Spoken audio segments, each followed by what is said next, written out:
Welcome back. You see the commercials everywhere. Automakers are rolling out the new models trying to entice you.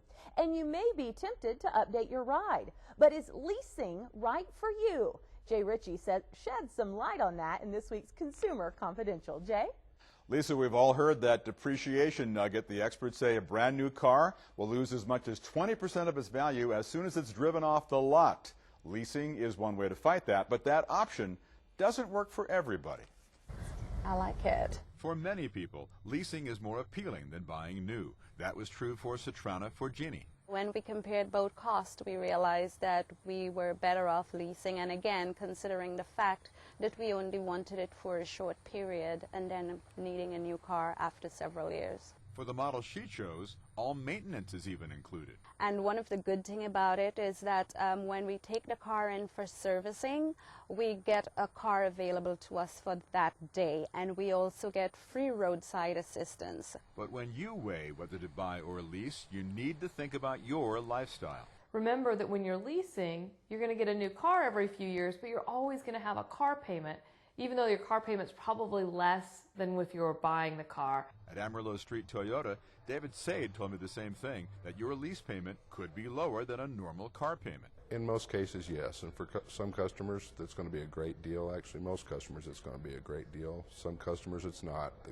beauty of leasing is you're paying for the amount of car that you're going to use. But one thing you have to do is find a dealer you can trust, someone who'll explain the lease line by line and not take advantage of you. There was a time when people were in what were called open-end leases where they didn't know what they could buy the car for at the end and things like that. They didn't know what the penalties were.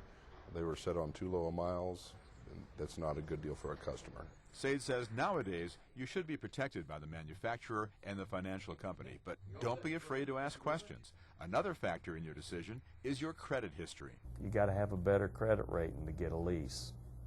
You need to be in the mid to high 600 beacon in order to get a lease. If you're below that, chances are you're not going to get approved. You also need to know how many miles you'll be driving that lease car, because if you guess wrong, it could cost you more. Typically with us, if you go over the maximum allowed, such as 15,000 miles a year, you can buy extra miles up front for 10 cents a mile. So not a bad deal if you know how many miles you're going to drive in advance. At Street Toyota, Saied says the penalty for going over is 15 cents a mile. There's also a penalty if the vehicle suffers more wear and tear than your agreement allows. You also have the option to buy that car when the lease is up, so as you start the process, find out how much the car is really worth and go in ready to negotiate. And don't just think about the monthly payment, also think about the residual value of the car, the price that you would pay if you wanted to buy the car out of the lease, because you might fall in love with the car and want to keep it. Saied says a great portion of your lease payment can go toward that purchase. You do pay monthly depreciation on a lease, so that amount comes down to what's called the lease-in value or the residual.